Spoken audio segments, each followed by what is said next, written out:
Okay, well, thank you so much, our ninth grade families, for meeting with us. I am Cindy Strenning. I am one of the college and career counselors.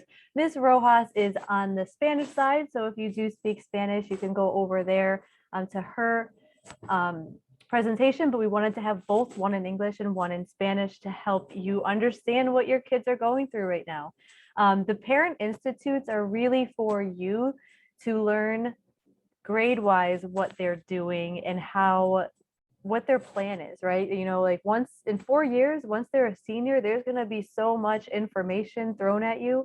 So this is our way of kind of scaffolding that information, telling you what's important now and what to do to plan. So please make sure you're coming to these, because if you come to all of these, you will be pretty prepared for that senior year and everything that comes with college. And their viable path, like what they're doing after high school. And senior year, we have about 4 of these because we really want to break down, the college application process, financial aid. There's a lot of stuff that goes involved in that. So welcome. Here is our agenda. So we're going to talk about us and what we do. Mr. Smith just joined us, so I'm sure he'll say a few words. And really about paving a viable path. We've moved away from everything is about college to what is your viable path? How are you going to get there? Because we know that everybody might not go to a 4 year, and there are plenty of very viable careers and jobs that you can get to with just a certification and some on the job skills. So we're really moving away from just college to talking about what a viable path is. We're going to talk about graduation requirements and A through G requirements, what those are and how those impact your scholars, the types of courses that they'll be taking, what is a transcript and GPA, and then what colleges are looking for now. And then what can they do now to prepare? Because I know if your scholar is thinking about college, this is when it starts. Their GPA and all these test scores that they're taking, all of this stuff matters. So I definitely want to talk with you about that. But who are your counselors and how they can help? They are us. Look at Mr. Smith. I love that. But me and Ms. Rojas, we are the college and career counselors. So Ms. Rojas has the A through L, so last names A through L. And I have the scholars with last names M through Z. However, you can come to either one of us. Ms. Rojas does speak Spanish, so some of our Spanish speaking families prefer to talk with her.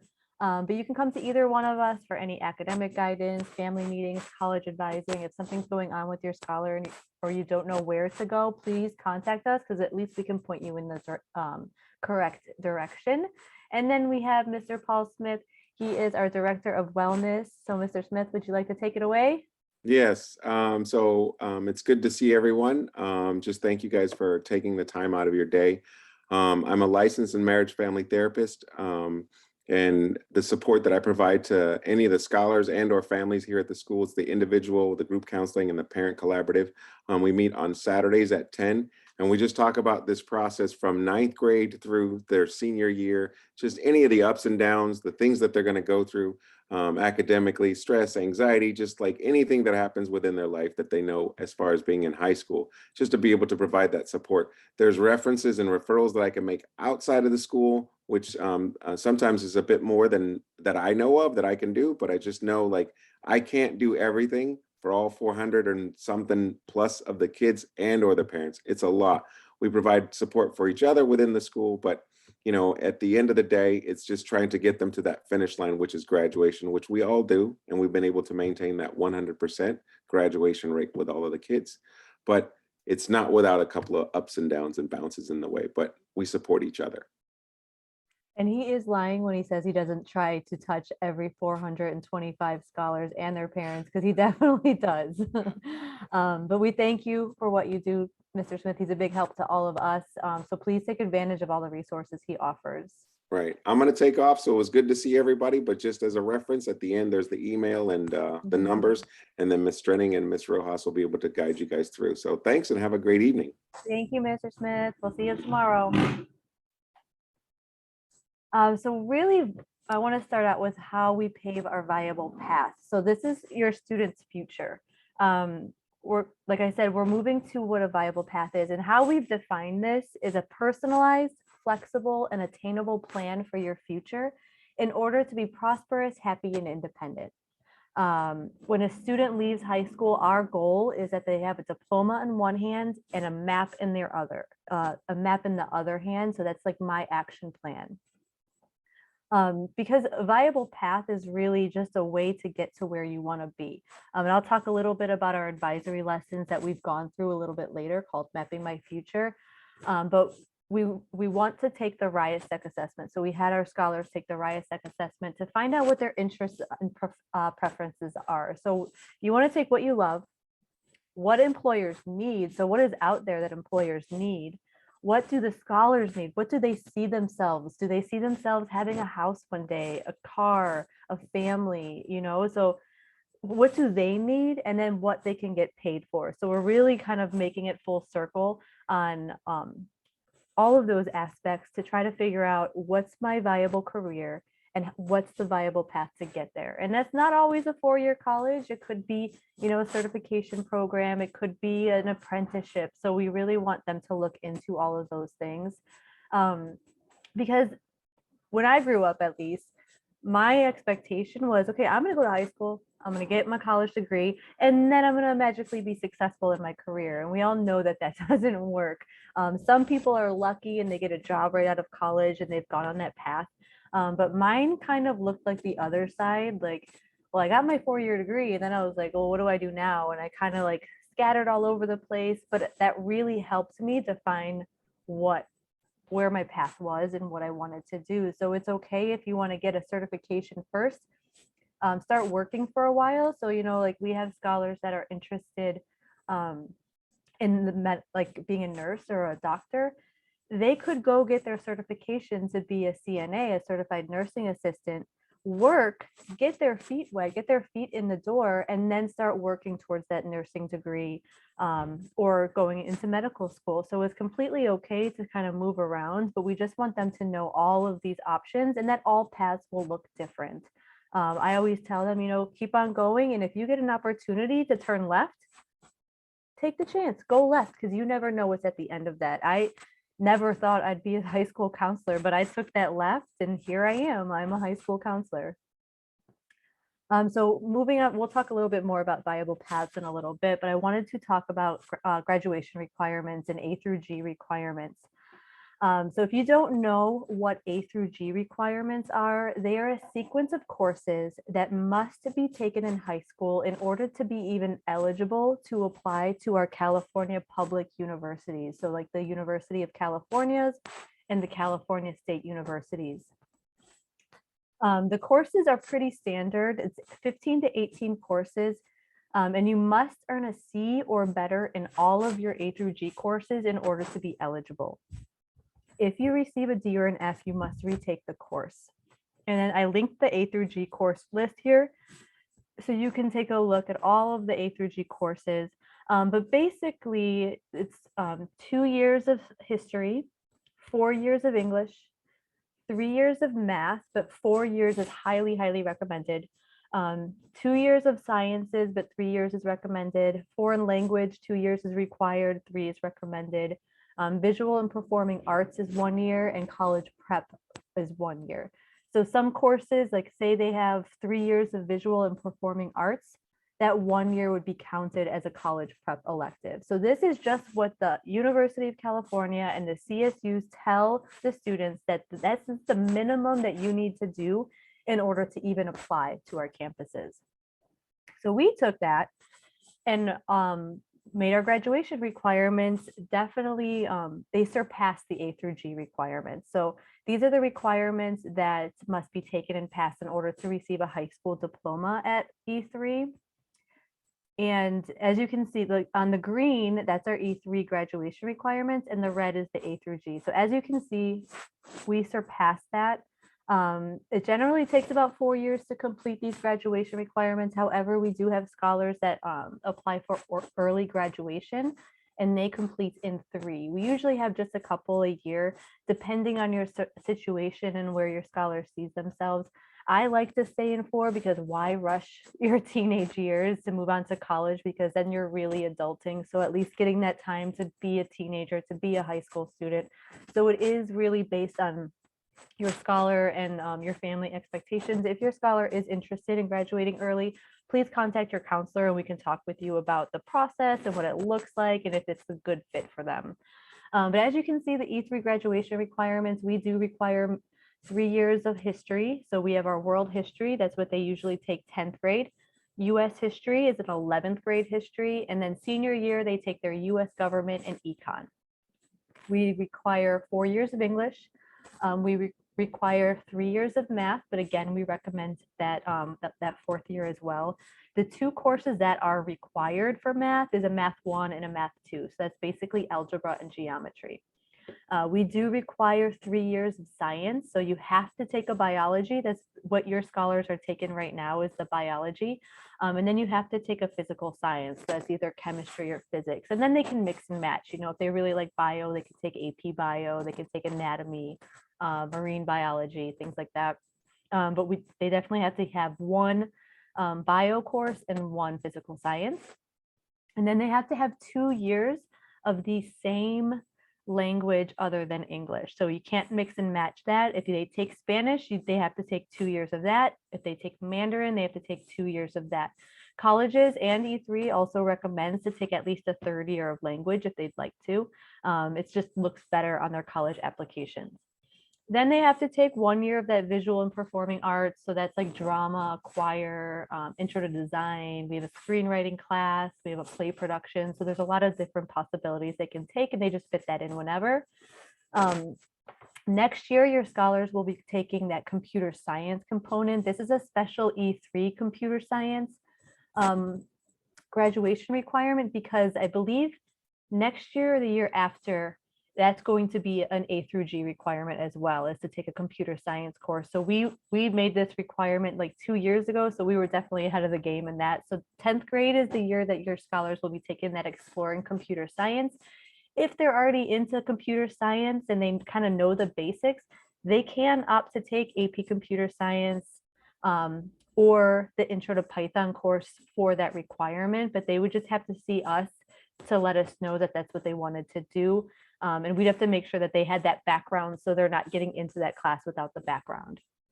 And then we have to take 2 years of PE and then electives. So any like 3 years of other electives, which we definitely get with our design thinking process. So your scholars will definitely have the electives. The one thing to keep in mind is that they do have to have a C or higher in these courses. And we don't give out Fs or Ds now. So if they have an IP, it would go to an NG. And then they would have to retake the course. Does that make sense to everybody? I'm looking to make sure I don't have any chats. Okay. And then some other requirements that they're looking at. Again, a C or higher in all graduation required classes. As long as you do that, you meet that 2.0 or higher GPA. It's 44 credits, but at E3, we usually really surpass that.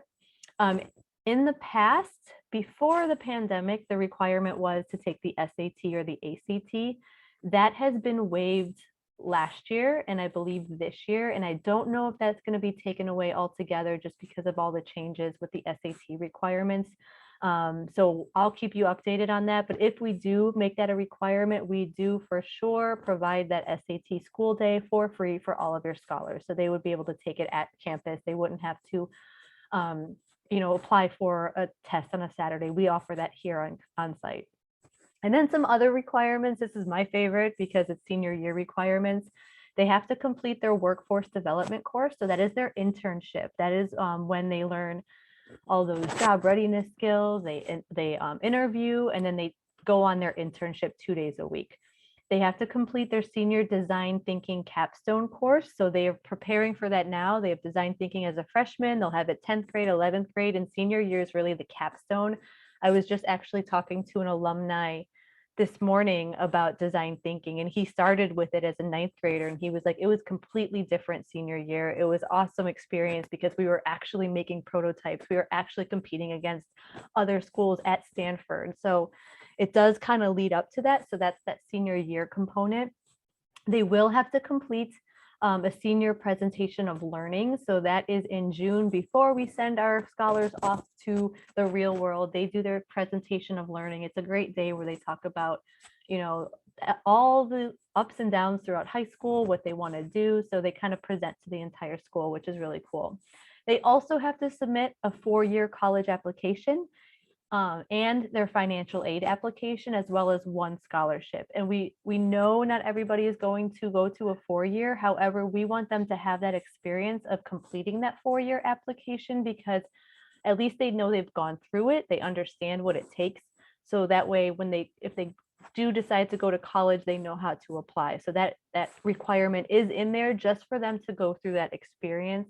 And they never know. We do this in the fall. This is what we're doing with the seniors right now. I've had many seniors say, well, I'm not going to college at this time.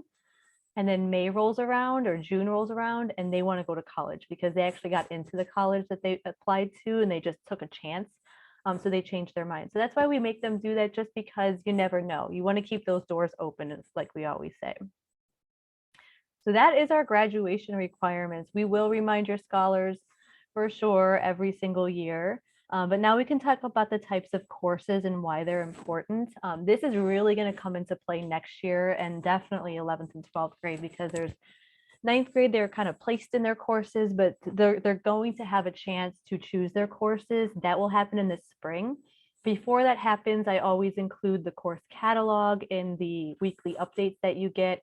We always have a session with them to explain what the courses are, what they're going to do. So they'll have a lot of opportunity to look at the courses. But here's the 3 major categories. So we have our regular college prep classes. That's what your scholars mostly have right now. We also have honors courses. So these are considerably more academic. They're challenging. They're a little bit more rigorous than those regular college prep, and they have a weighted credit. And I'll talk about credits in just a second. But usually an A is worth 4 points. For a weighted class, an A would be 5 points. So it just boosts their GPA up a little bit. And I believe that's what the next slide is going to go over. So I'll talk about GPA. And then we have our AP courses. This is advanced placement. So this is basically one college course semester spread throughout the whole year. So the biggest class that your 10th graders would go into would be AP World History. That's usually our first jump into the AP world. And it's challenging. It's a very challenging and rigorous course. However, this is what colleges want to see. Even if you don't get an A, they want to see that you took that chance, that you challenged yourself and succeeded, because it's a difficult course. Again, this is weighted, so an A will equal 5.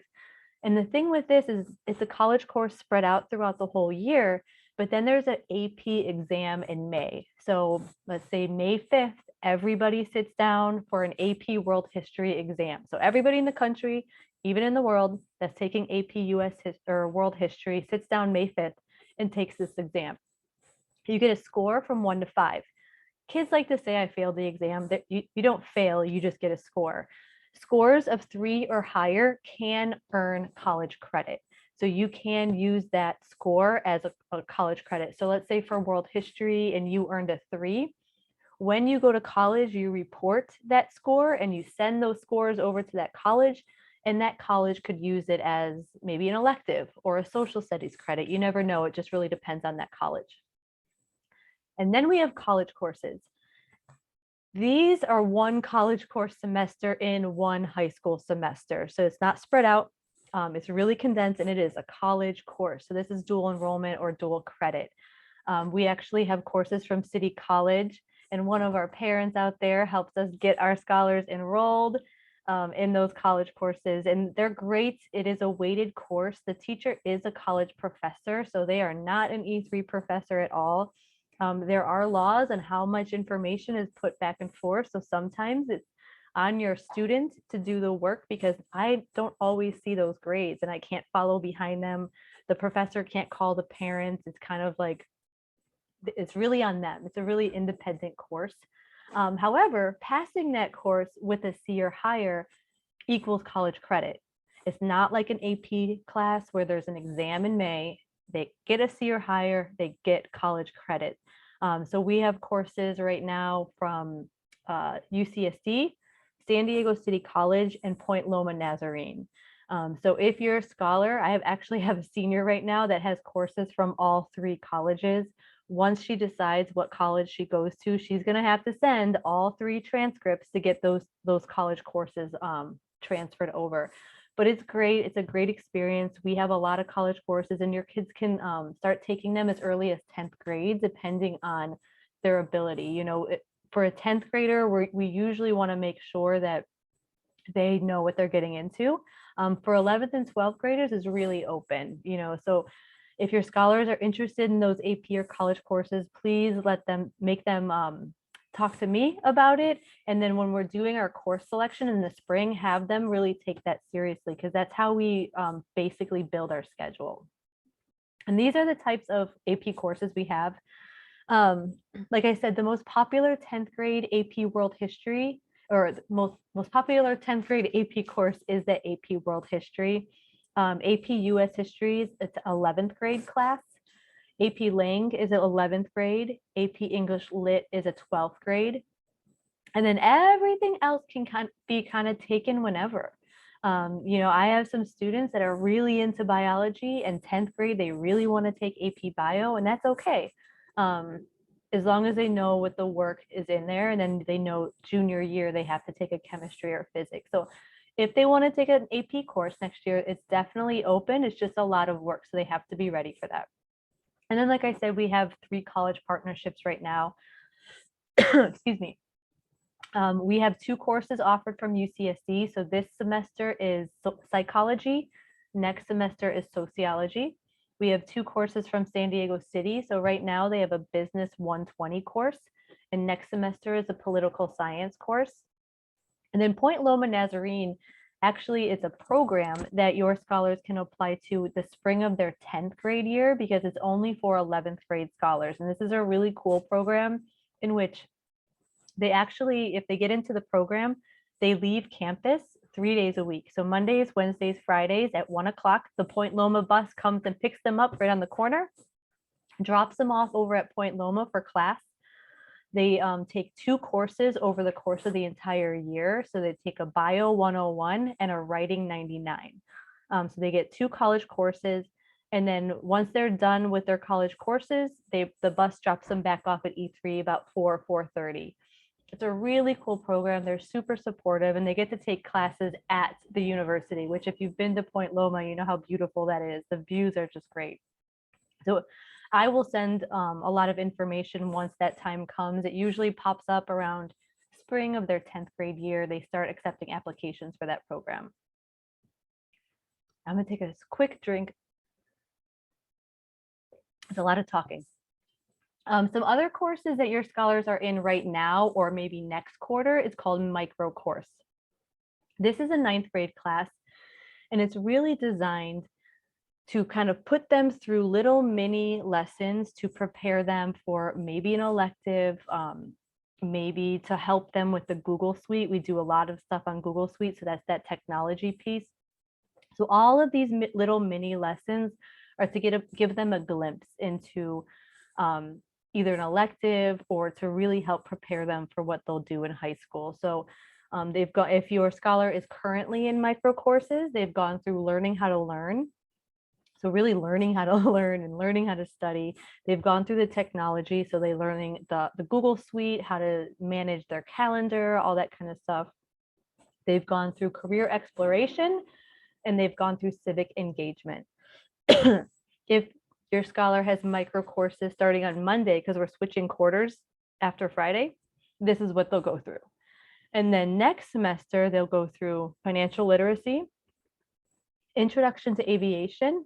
They'll have to have sex education, that is a state requirement, and then a global and cultural awareness. For that sex education piece, there will be a waiver. If you'd like to opt your scholar out, there will be a form to sign to do that. Otherwise, they will be in that little micro course.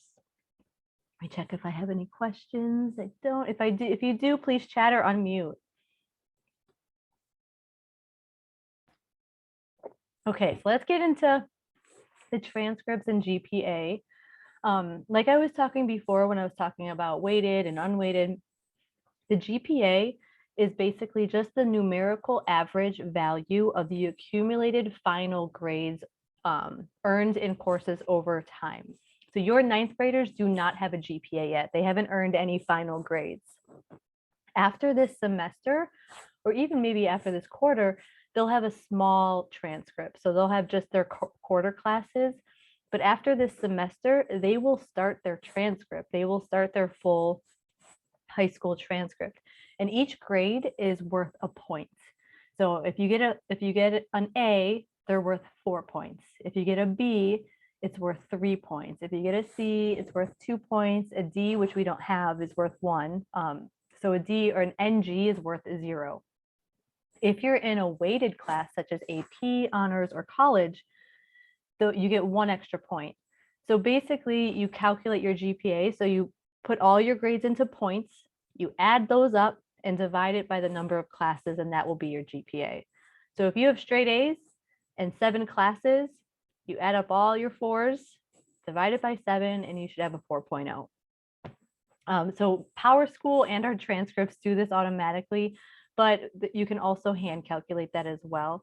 And then, so they'll start with their 9th grade GPA. By the time they're a 12th grader, that will accumulate. So you want to have the best grades each semester because that will go into your cumulative GPA. And that is what colleges see. So this is like a picture of what our transcript looks like. And it's just a detailed record of your grades each school year. So as you can see, this scholar 9th grade, so that's that bottom course right here. We have first semester, second semester, and then sophomore year, first semester, second semester, and then their GPA. So you'll see they're unweighted. So that is without any weight. So without that AP boost. And then here's their weighted. So it's higher because they took this college course. So this college course giving them a B and this AP World History giving a C and a B, that boosted up that GPA just a little bit. So your grades will combine into this cumulative GPA. Colleges request this for admission. So this is what they would look at to say yes or no for your scholar. Scholarships request this, jobs request this. So it's really important for your scholars to make sure that they are making this transcript look as good as possible. So now, after all of that technical information, what you need to know to prepare for 10th grade. I know you know this, but it's going to go like a flash and you're going to be talking to me in 3 years and you're going to be like, oh my God, my child is graduating. So it does go really quick. This is kind of an outline of what their classes would look like. So again, they would stick with their same advisory. They would have their next level math. So if they are currently in Math 1, they would have Math 2. If they're currently in Math 1 readiness, they would have Math 1. This is just a note on math. If you're noticing your scholar is like saying math is super easy, if they're like getting an A and they're kind of bored, please talk to me about them accelerating because math is one of those courses that they can just keep on moving. I have some scholars that are in Math 1 right now and they're like, oh, this is so easy. So we're having them move quicker. That way they can finish Math 2 this year too. And then next year go into Math 3. So if that is your scholar, please just have them reach out to me or you can reach out to me and I can let you know how we do that. They would have their 10th grade English, that's pre-AP English 2. They would have their world history. So this is where they choose if they want regular world history or AP world history. They would have their chemistry, they're exploring computer science. They would have their next world language. So if they have Spanish 1, 2, they would have Spanish 3, 4. And here's where it gets tricky. They might have a PE or a VAPA, but if they choose this AP World History, this actually takes up, it's a semester long course, just like this math. So we would take away their PE or VAPA and they would either have to do it during E-block, they could do it 11th grade year. There are options for them to do it online. So AP courses and math courses take up the whole semester. So if they want to do an AP course, just know that they're going to have to sacrifice a PE or a VAPA, but that's what I take into account when I'm working on their schedule. So I always make sure that graduation requirements are always provided the next year or online. So like I said, they're going to go through their course requests in the spring of 2022, usually around March or April. So that information will be coming to you then to let you know that's what they're going through. And again, they'll have a presentation regarding all of this and they'll choose their courses. And as always, they can always request a schedule change if they decide to take AP World History or to not take it. So now I know we're all about college, and I told you that we don't go through all about college, but we need to prepare just in case. Like I said, we don't want to close any of those doors. So I want you to know what they need to do, and what they need to do. And basically they definitely need to have a viable plan when they graduate, whether that's 2-year community college, 4-year university, trade school, certification program, military, solid work experience, volunteer programs, anything that they're going to do that's going to help them get to their viable career. I say solid work experience because I have a lot of conversations with seniors that, what are you going to do after you graduate? Oh, I'm going to work. Well, where?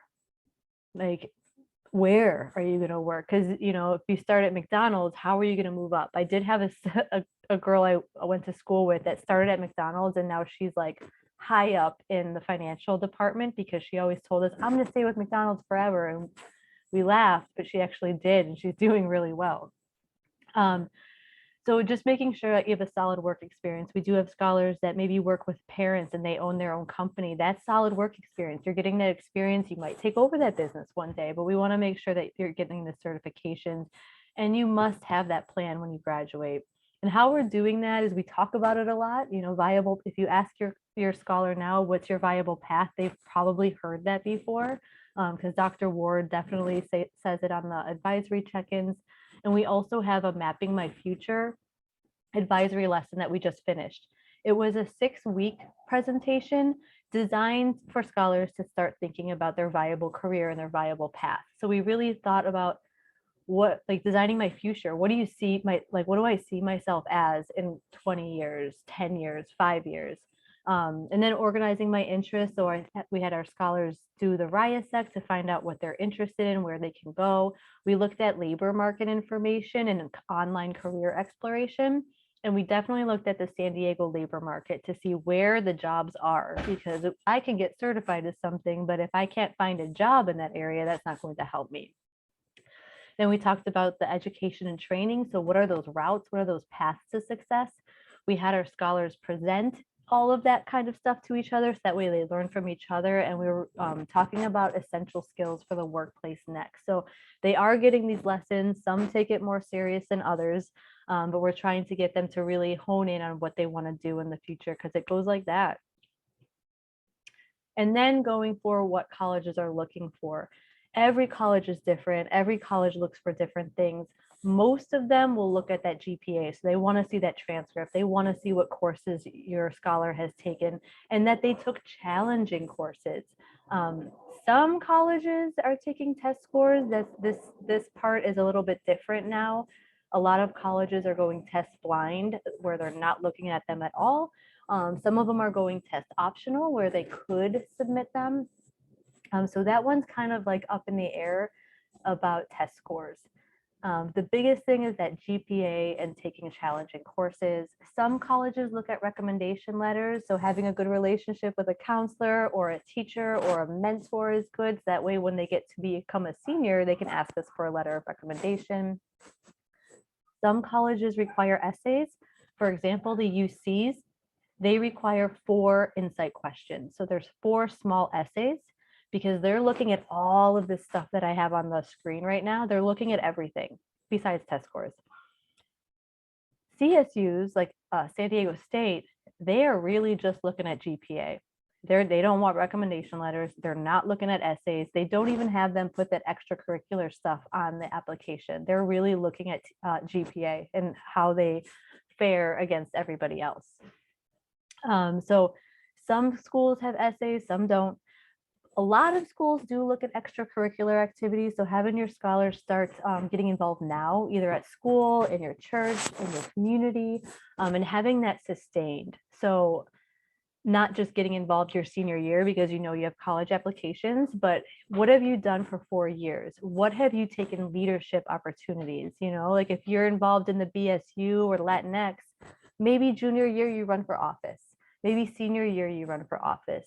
So having that sustained, and it's okay to kind of try things out and like, oh, I like this, I didn't like this, because that's what they need to do. They have to figure out by joining clubs and joining programs what they're interested in. So if you join ACE, which is our architecture, construction, and engineering club, and realize that's not for you, that's okay. Find something else that you're interested in.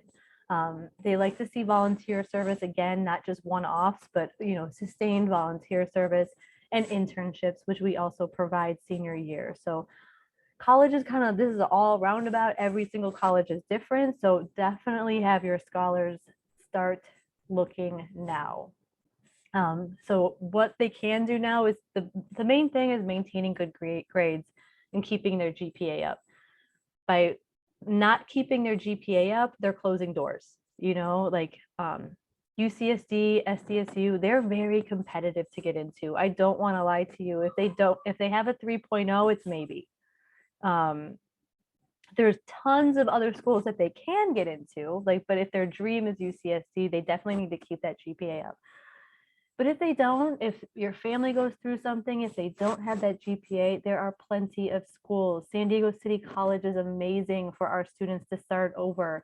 They go to San Diego City College, start that transcript over, really get into those classes they want to get into. Then you can transfer to your dream school.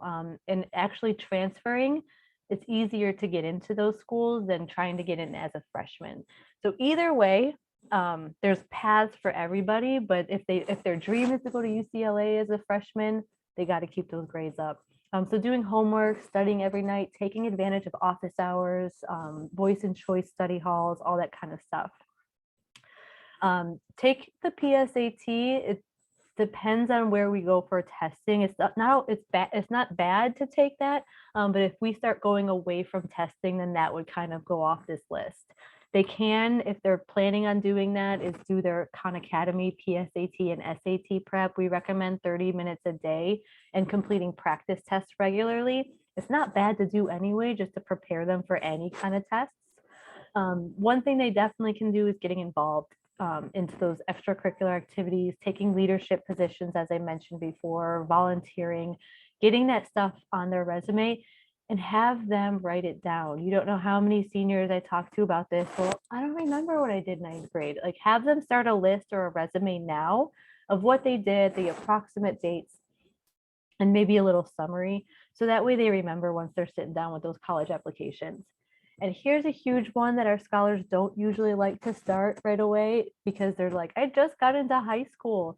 But really looking at colleges, researching colleges, every single college now has a virtual tour. They have virtual info sessions just because of the pandemic. Like, everything used to be in person. Now they have all of that on their website. So you and your scholar can just kind of look around, see what they're interested in. Campuses are starting to open up right now for visits in small groups. So if you want to go over to UCSD and walk around, or if you're up in LA, go to UCLA or CSULA. The more you know, especially the scholar, the more they'll be prepared to be. If they walk on a campus for the first time as a first year freshman in college, they're going to be overwhelmed. But if that's their 20th time on that campus or 20th time on a campus, they're going to feel a little bit more home. So just opening up that communication and talking with your family about college, their future, what they want to do, where they see themselves. And I know it's not easy. I know they don't want to answer those questions all the time, but just having those conversations really does go far. We also tell them to check their emails every day, take advantage of all the resources and programs out there. Hopefully you're getting the emails I send, because whenever I send stuff to the class of 2025, I usually try to copy the parents to give them a little nudge to, hey, this is a great program. This seems like a great, something to get involved in. So I usually try to do that just so you guys are in the know of, some of the resources that are out there. I'm sorry if I'm spamming you though. And then I'm going to send this presentation out tomorrow with the recording, but here are just some resources for you. If you don't know where to start, you can start here. So we have tons of financial aid and scholarship resources. Studentaid.gov is great with financial aid. We're going to go more in depth with financial aid senior year, but they have a lot of YouTube videos, what to do now to prepare. There are some scholarships that your scholars can start, joining. This Raise Me one is really cool as they do certain things, they start entering it in this scholarship and they can earn micro scholarships at different colleges. So if they want to start, this is a great one to start, this Raise Me one at the bottom. And then here's all the college resources. I don't want to overwhelm you, but I just wanted to give you these links just to start clicking around, go into the virtual tours. They always have info sessions. So maybe even setting yourself up on the mailing list. So that way, when they do have something coming down the pipe, you can go and attend. It's never too easy because believe me, it's overwhelming. It's it shouldn't be that hard, and that I'm here as a resource, but even I don't know anything and I can't even share with you everything. I just had a senior meeting where I spouted out so much information and the senior parents were just really overwhelmed. And I'm like, I'm not even giving you half of this information. But please start looking at all this stuff. It will make it a little bit less stressful come senior year. And that is it, as a motorcycle just passed by. So here is our information. Please, please, please, if you have any questions, always feel free to reach out to us. We are here to help support you. And college is college and viable path and all that stuff is one of our favorite topics. So I can open it up for questions if anybody has any questions.